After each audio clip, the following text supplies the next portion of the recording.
We're worried. The 66-year-old Earl was... November 2004, a British aristocrat disappears on the French Riviera. He really was the real McCoy. Although I inherited my married title 3 times and linked to glamorous women. Sensational revelations about his personal life soon start to surface. He was a pig. You understand? A pig. But with no body, has a crime even been committed? I immediately thought that someone had got rid of him. But why? How? Who? The finger of suspicion points towards the Earl's wife. Jamila was a prostitute. Absolutely. There's no question of that whatsoever. But with no clues, was this the perfect crime?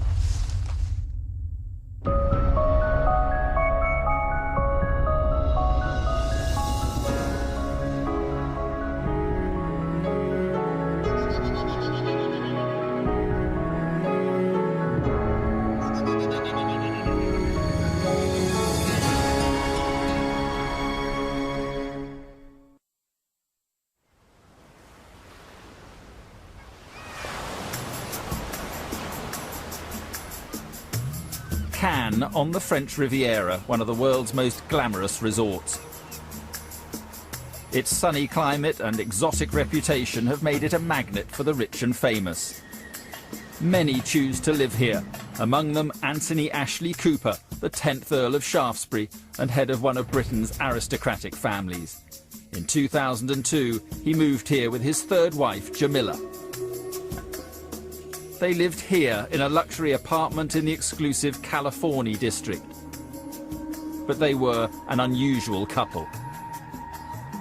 She was Tunisian, an attractive 42-year-old former model with 2 children from a previous marriage. He was a 65-year-old peer with a stately home, a 9,000-acre estate and a multi-million-pound fortune. He was somebody who had a deep love for France and, dare I say, the exotic nature of the French character, and especially the southern French character, the Mediterranean.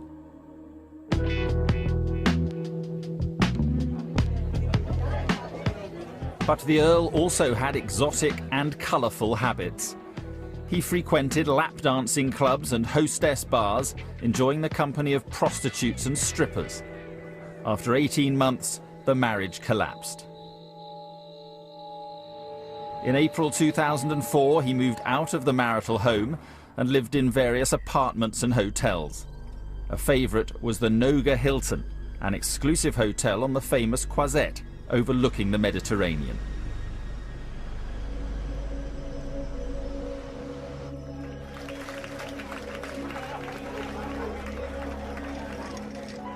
Just 4 months after moving away from Jamila, the Earl met 33-year-old Nadia Orch, who worked as a hostess in the Golden Gate lap dancing club.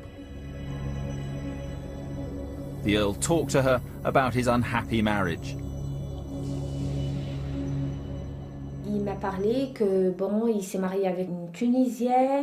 He told me that he married a Tunisian woman. He spoke to me about her brother, her family, that they were interested in only his money, that they behaved like thugs. Within weeks, the Earl had fallen in love with Nadia. He soon asked her to become wife number 4. He told me about Nadia, that he'd met this very nice Moroccan. And I said, well, look, wait a little before you get married again.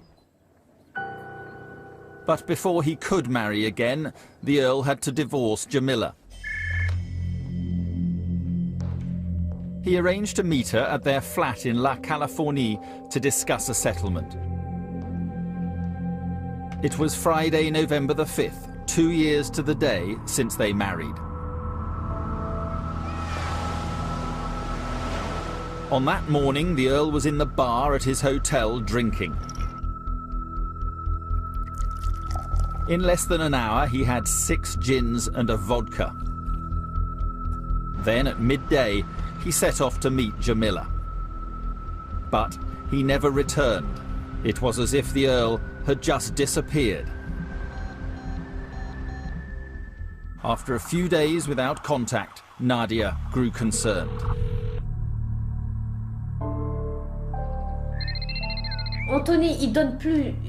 Anthony didn't answer his telephone anymore. I was worried. I called again, I called England. This wasn't like him. I was sure that something bad had happened. The Earl's sister was also worried about his whereabouts. I was completely lost. I thought, what has happened? I immediately thought that someone had got rid of him. But why, how, who? The 66-year-old Earl was last seen on Cannes seafront. Detectives in the resort are treating his disappearance very seriously. A British aristocrat missing on the French Riviera made a good story for the press. The first thing you had to do was look him up in Who's Who and realise that he was an Englishman of impeccable breeding from a long line of Shaftesburys. Although I inherited my title 30 years ago, Straight away, that made him a captivating, intriguing figure as far as journalists were concerned from day one. I remain concerned, my lords, in these turbulent times. News that the Earl, a former member of the House of Lords here, was missing rang alarm bells in France and in Britain. He had more than one home in both countries, but wasn't at any of them. Instead, special branch and police inquiries indicated that the key to this mystery lay back in Cannes. The French search for the missing peer was led by the head of the Criminal Investigation Squad, Commander Alain Brunache.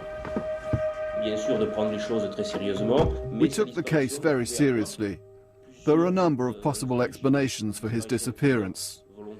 He could have decided to disappear, a suicide, or he could have been the victim of a crime. There were several possibilities, and we were exploring all of them. Lady Frances feared she would never see her brother again, either alive or dead. All day his face was in my eyes, you know, nightmares. I had one terror, that we wouldn't know. We wouldn't know, and we wouldn't find him. That was my absolute terror. The police, the press, and his family were all searching for the missing Earl. But would they find him? Detectives in the resort are treating his disappearance very seriously. We're worried. We are working very hard. Today to comment on any theories centred around... November 2004, the Earl of Shaftesbury, head of one of Britain's aristocratic families, was missing in Cannes in the south of France. Police inquiries were underway, even though there was no body and no evidence of a crime. The Earl's love of drink, lap dancing clubs and hostess bars quickly came to light.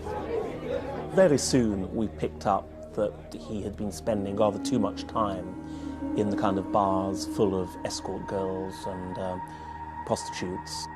The Earl's estranged wife Jamila was the source of much of the information that found its way into the press. She blamed his constant drinking and womanizing for their separation. She invited journalists in, poured a glass of champagne, acted like a rather frenetic society girl, jumping around saying what could have happened to him, this is so sad, setting up photographs of herself, loving the attention.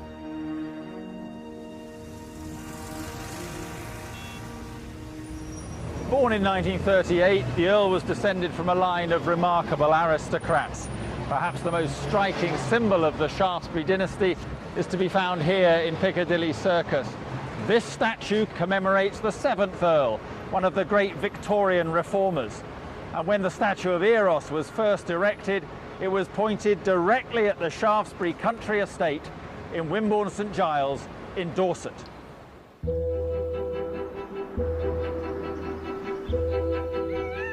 This is the Shaftesbury's ancestral home, surrounded by a 9,000-acre estate.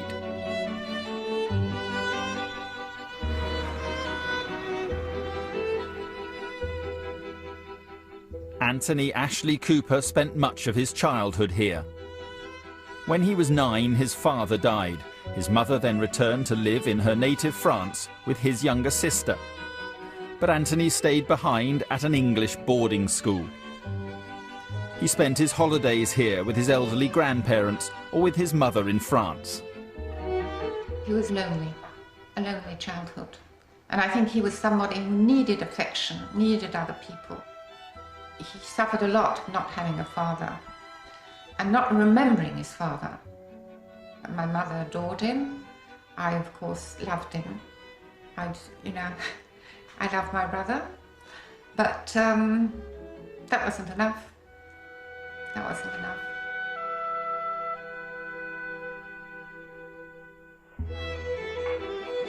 Like many with his privileged background, Anthony was educated at Eton and Oxford. In 1961, he succeeded to the earldom.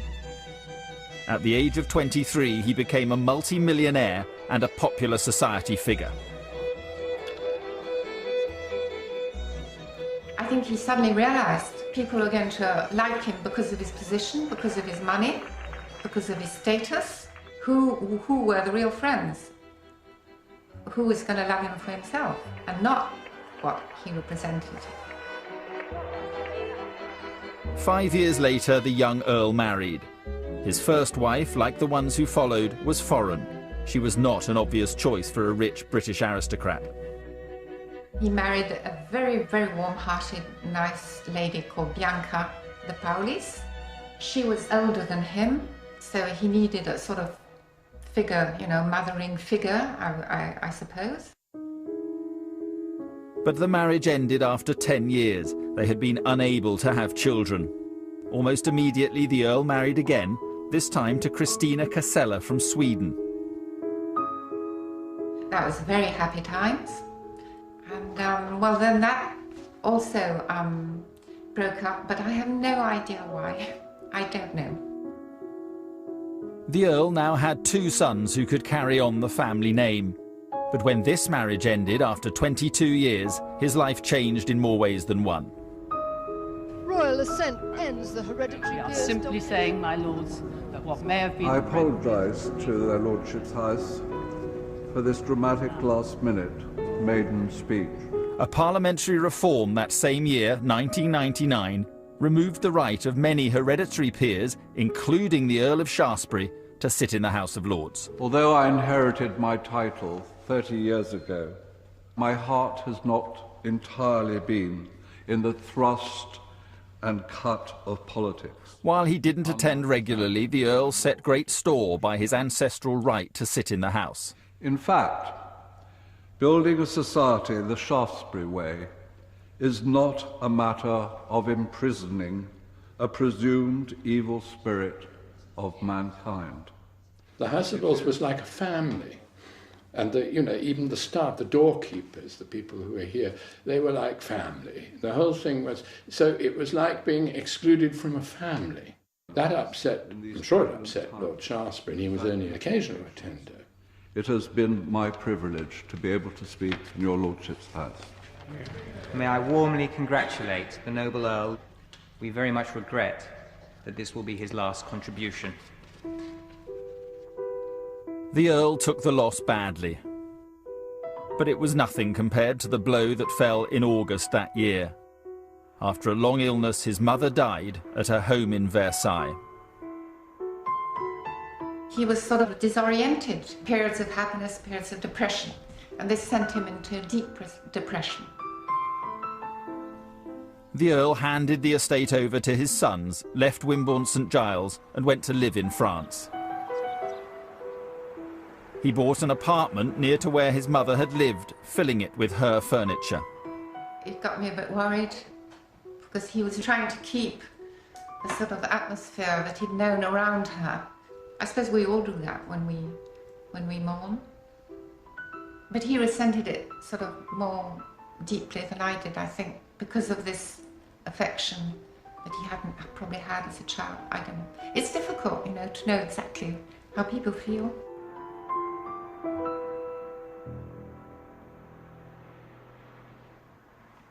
With no ties and few responsibilities, the Earl now had the money and the opportunity to indulge himself.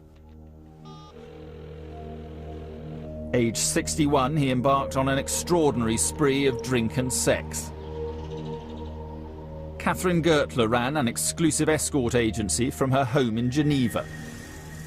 She supplied the Earl with girls at a price of £1,000 a night. When I talked to him, he wanted to have somebody who stayed with him in the bed. And then the girl, she went, and she said he was very, very, very gentleman, very polite. She has a good time with him. But often the Earl just wanted to talk and was willing to pay someone to listen. Every night he called me, always at 1 o'clock, and we talk, 1.5 hours. Of course he talk about him, he talk about always the same things. Huh? He give me 7,000. I say, why you give me this money? He say, because you give me your time, you have patience to listen to me. When I was sad, the time when I lost my mother, he said he loved very much his mother. He wanted affection. Well, maybe he wanted relationship with his people. Why not? Okay. But he wanted company. He couldn't bear to be alone. In February 2002, the Earl, desperate for female company, called Catherine Gertler again. He said, oh, please, please find somebody I really need. But I say, why? Because I don't want to stay alone tonight. But I say, I have nobody. But I was trying to make him happy. Gertler arranged for one of her regulars to fly from Nice to Paris for the night. But at the last minute, she cancelled. She changed her mind and she said, oh, Catherine, I cannot go. I send somebody else. I said, no. Or you go, or I cancel. No, don't cancel. The girl I sent, she's nice, she's a good-looking woman. She's Tunisian, she's living in Cannes, she has 2 children, and I was really not happy to send her because I have a bad feeling. The girl who went to see the Earl that night was Jamila Mbarak. She flew to Paris from Cannes to meet him at his apartment. The Earl liked what he saw. Within 10 months, he and Jamila were married.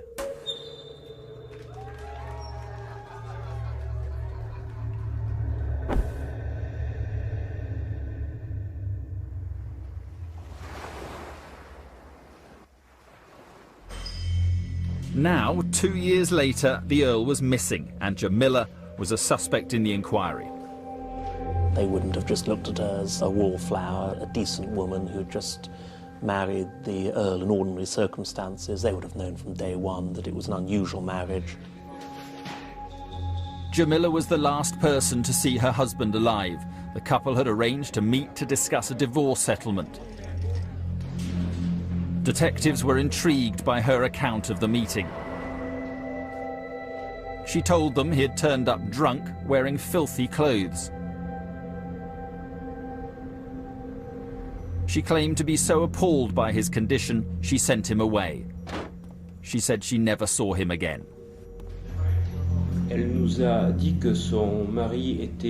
She said her husband was covered with urine and excrement. He smelt of alcohol and had clearly been drinking. Those close to the Earl found such a description hard to believe. Completely absurd. I've never seen my brother Jared badly dressed. Never. Jamila's claims did seem unlikely. The Earl had been staying at one of Cannes' best hotels, where the barman remembered serving him that morning. He told police that while he'd been drinking, he wasn't in the dreadful condition that Jamila described. All this made us intrigued, so we investigated a little more to see if Jamila was telling the truth. It wasn't the truth, and we wondered why she lied.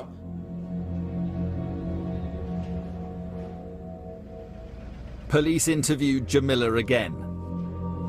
In the first few days, it was a missing persons inquiry, and they probably weren't as tough on her as they might have been But as the days went on, they kept grilling her, realised there were inconsistencies, things that didn't add up. The police played a waiting game, putting Jamila under surveillance. They began to monitor her calls, and the strain began to tell. She seemed really stressed. These things are subjective, but she was unusually agitated. But in itself, this did not mean she was guilty. In February 2005, Jamila's elder sister Naima came to stay with her. She could see the effects the stress was having. When I see my sister walking, I'm thinking, oh, what's happened? She's shaking, shaking, shaking. I think, oh my God, what is this? What's happened to my sister? Jamila appeared to be suffering a breakdown. She was admitted to a psychiatric hospital in Cannes.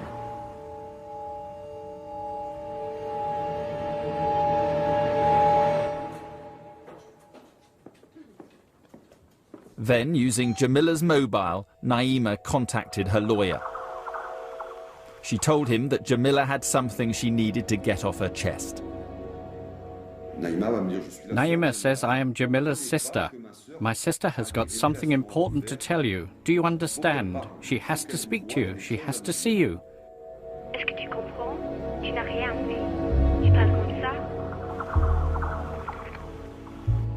But unknown to Naima and the lawyer, their conversation was being monitored. The conversation was unclear. We understood that Jamila had something to say linked to her husband's disappearance, and that what she had to say was important. It was a real weight on her shoulders. It was very important. Detectives went straight to the hospital.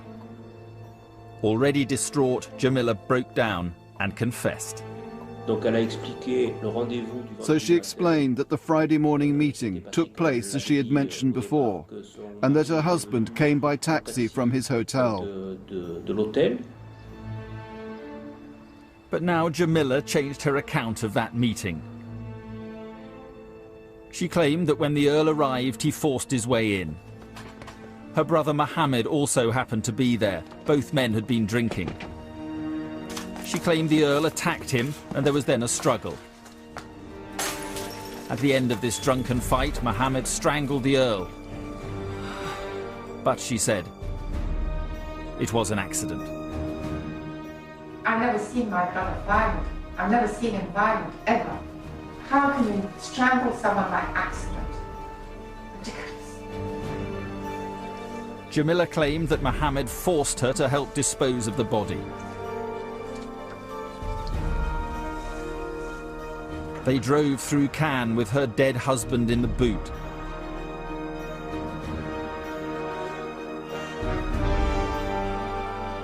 They then dumped him in a wood. She couldn't remember where.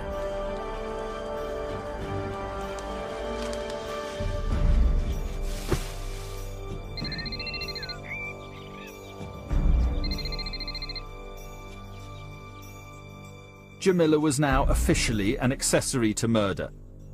She'd admitted concealing the crime and helping to dispose of the body. But she maintained that it was her brother Mohammed who had actually killed her husband. The police had doubts.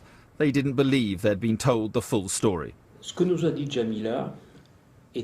What Jamila told us was a move towards the truth, her first step. On February the 25th, 2005, 4 months after her husband disappeared, Jamila was charged with complicity to murder and detained in a prison hospital. Her brother Mohammed was arrested the next day. He denied any knowledge of the killing and claimed to have a cast-iron alibi. He claimed to have left Cannes and flown to Germany the day before the Earl went missing. Nonetheless, the police charged him with murder. By this stage, they were certain of only one thing: either the brother or sister was lying. Their initial theory was that this wasn't an accident. The challenge to the police was to prove criminal conspiracy to murder the Earl.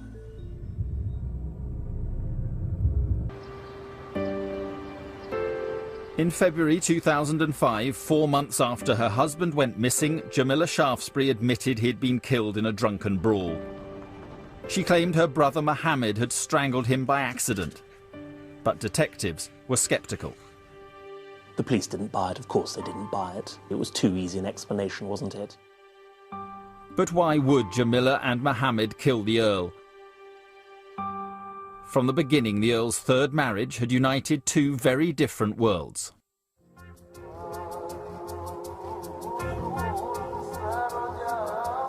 Jamila was one of 7 children in a family of Tunisian immigrants.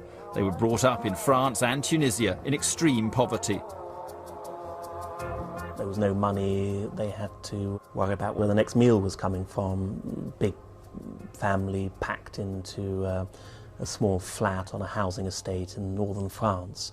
And I think any chance she had to better her lot, economically and socially, she would always have jumped at.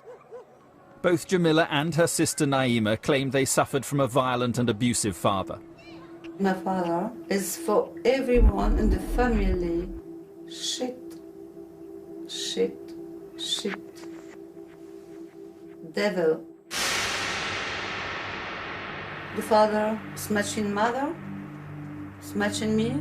We don't know why we get this. We don't know why. We don't know. We are little children.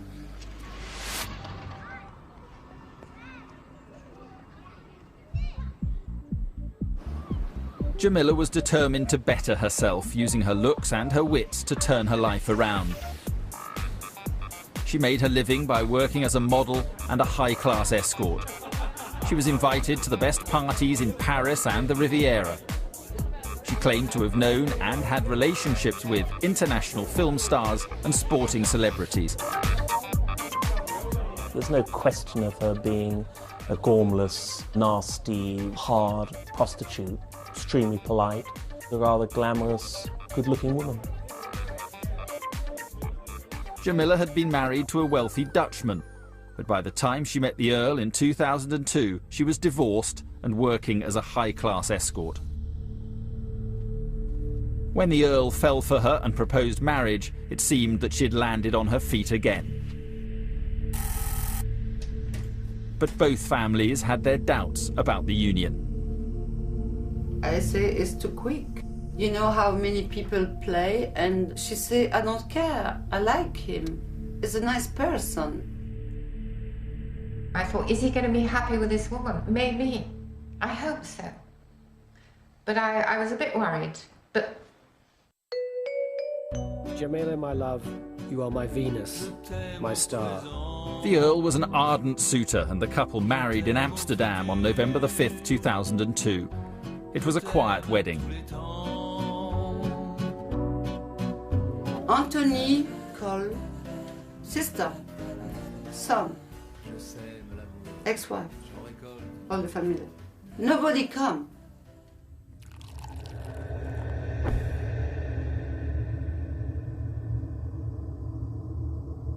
The Earl of Shaftesbury's immediate family didn't like her at all, and it was absolutely devastating when they realised that he was due to get married. The newlyweds honeymooned for 3 months at the luxurious Parks Hotel in Knightsbridge. But they weren't alone. The Earl paid for Jamila's sister Naima to stay in an adjoining 5-star room. Naima, I love you a lot. You know that. Naima, my heart. Naima claims to have received love letters from her new brother-in-law. Naima, my love. After the marriage, I get my first writing for Anthony. I wish to make love to you this evening. I love you. You want to be with me? You want to make love with me? Naima, I am yours. Then Naima claims he took things a stage further. I find him in my bed, waiting for me. without clothes, with flowers and a bottle of champagne and some presents. I called my sister and I say, come take your husband. It's completely nude, you know, without rice, nothing, and it's waiting for me. This Lord. The Earl of Shaftesbury found it extremely difficult to stay with one woman. He might love his wife, but one of his character traits was that he always wanted more.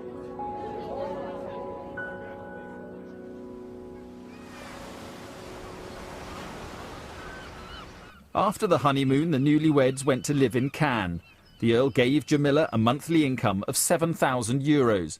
He bought her a brand new 4x4 and the luxury flat. But according to Jamila, her husband soon began to stray. For a while at least, the new Lady Shaftesbury was prepared to tolerate his outrageous behaviour. Members of Jamila's family occasionally came to stay, including her younger brother Mohammed. He had a history of mental illness and had twice been committed to institutions as a child. Like his sister, he used his looks to make his way in life, working as a gigolo on the beaches of Tunisia. He met and married a rich Austrian woman, then moved to Munich. But the marriage later broke down. Mohammed and the Earl got on well. Naima claims they visited nightclubs together.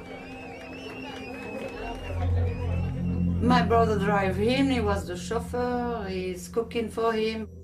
My brother liked him because he was funny. Anthony said to him, I like you. And we are two men, we can talk, and the women don't understand what men want.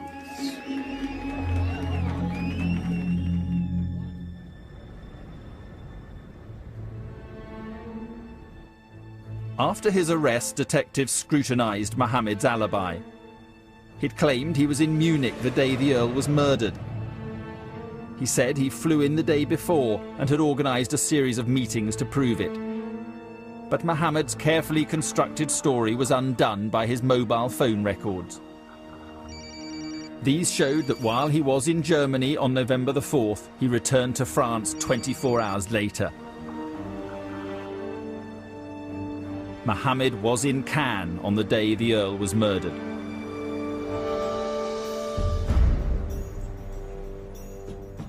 To police, this seemed like clear evidence of a planned and premeditated murder. But there was nothing to implicate Jamila.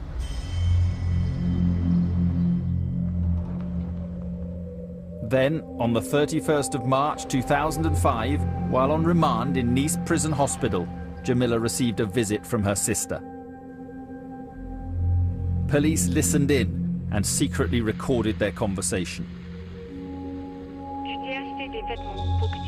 I've bought you some clothes so you can fake your mourning in front of the judge.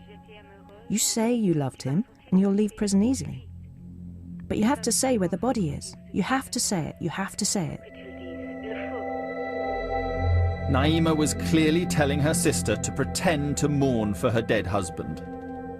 This conversation, I forget. I don't know. Because was many conversations we have. And for me, it's like a bad dream, you know. It became obvious to detectives that Jamila knew exactly where her husband's body had been dumped. But they will say to me, how do I know it? You say it's him who told me. Don't go into detail, make a fuss. They have to find the body, bury it. You must say where it is. Then Naima encouraged Jamila to lay the blame on her brother. A few words and then you're free. You didn't touch him. You didn't do anything. It's the other head case who did everything. You say it like that. Defend yourself. She'd presented herself as the passive one in all of this, someone who was under the influence of her brother. But we realized this wasn't the case, and she was a lot more involved in this crime. She probably came up with the plan to kill her husband. The final and most incriminating evidence was that Jamila had paid Mohammed 150,000 euros. You gave him the money. You gave him the 150,000 euros cash. You mustn't say that. You mustn't say that. No, but here, between you and me, among family, you gave it to him. I gave it to him. It didn't take a genius to work out that that payment had been for Mohammed for committing the crime. Police believed this was clear evidence of a plot to kill the Earl. But when presented with this evidence, Jamila and Mohammed would not admit to knowing where the body was. Mobile phone records again proved invaluable to the inquiry. After the murder, Mohammed and Jamila failed to switch off the Earl's mobile. It continued emitting a signal to a phone network hours after his death. And the police were able to isolate it to a wooded area called Vallon de la Rague, 7 miles west of Cannes. It was a huge area to search, but on April the 5th, 6 months after his murder, police finally found some human remains. The Earl's phone was nearby. The body was at the bottom of this ditch. It was attached to a tree stump. The body was just a skeleton. Some of the limbs had been detached, probably by some animals. After months in the open, the body was unrecognizable. It could only be identified by DNA samples.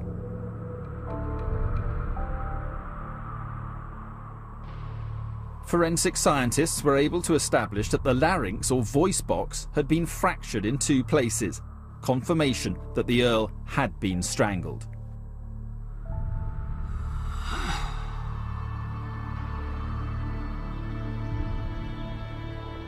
For the Earl's family, finding the body made his death a reality. I went to see the place where he'd remained for 5 months. I had to have a moment of silence.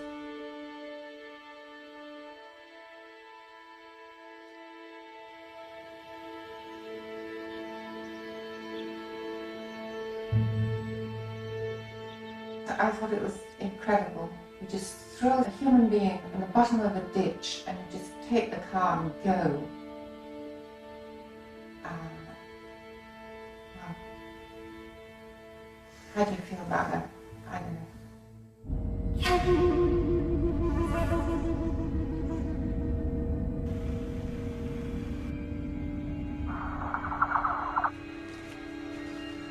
An examination of Jamila's mobile phone records showed that she was in the area where the body was dumped 2 days before the murder.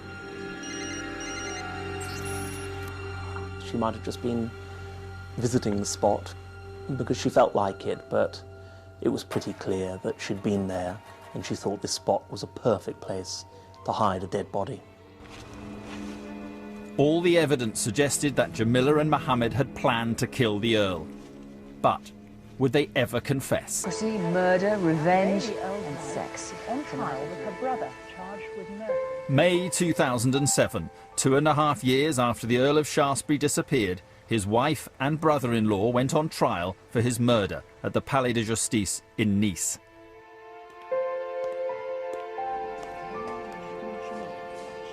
Mohammed and Barak admitted killing the Earl, but he maintained it was an accident. His unstable character showed throughout the trial. He did lose his temper and began shouting out at the judge and at the jury and at the press. We were dealing with a rather sinister character, in fact. Jamila confidently stuck to her story that her husband had been accidentally killed in a drunken brawl. She said the money she'd given Mohammed was to buy a house for their mother.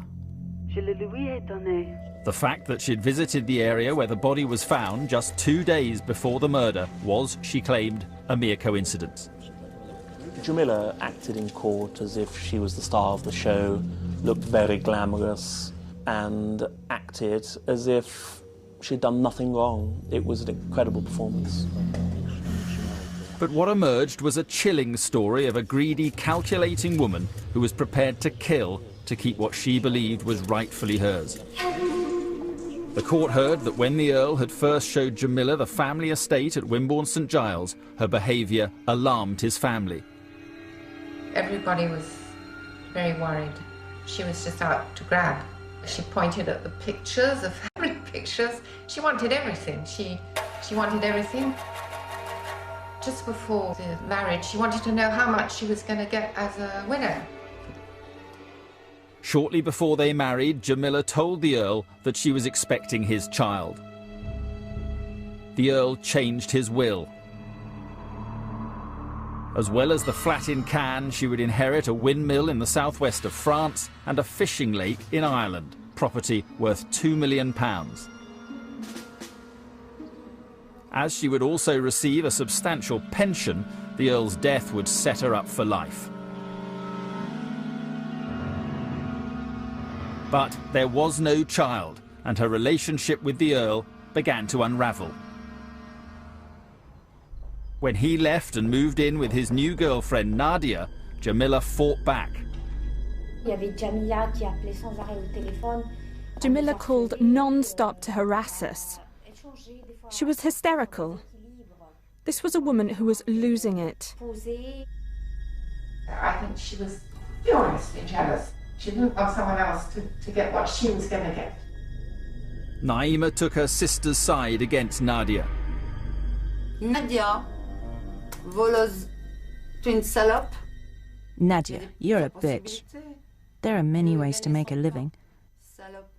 You, bitch, you wanted easy money, so you stole someone else's man. When the Earl decided to divorce Jamila, he reportedly offered her a settlement, €400,000. Nothing like the millions he would have left her in his will.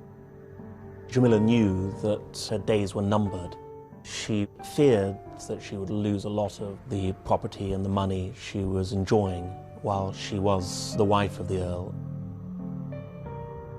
Only as his widow could Jamila inherit a fortune. Her motive for murder was to kill him before he could divorce her and change his will. She'd made the decision to dispose of him and persuaded Mohammed to help. Together, they'd hastily hatched a plan.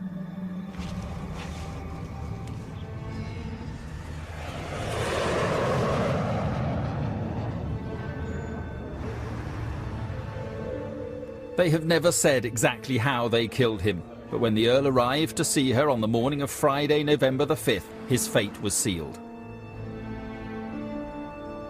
Tout était calculé. Everything was calculated. She knew how to spin him like a spinning top. She got what she wanted, and then when the spinning top wanted to stop, she wanted to break it. That's exactly how it was, and I think she was heartless.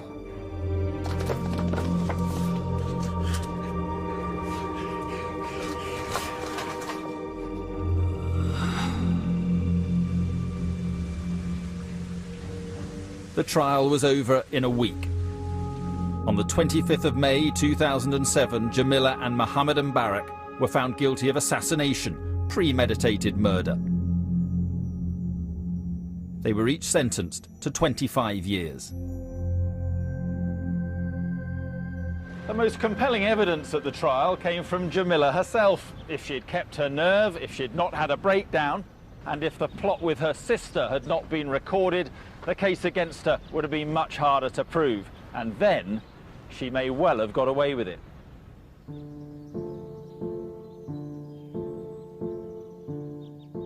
On September the 30th, 2005, nearly a year after the 10th Earl's death, his ashes were laid to rest alongside his ancestors at Wimborne St Giles. Family, peers of the realm and villagers filled the church to pay their final respects. I would like people to remember Anthony as a lovely person.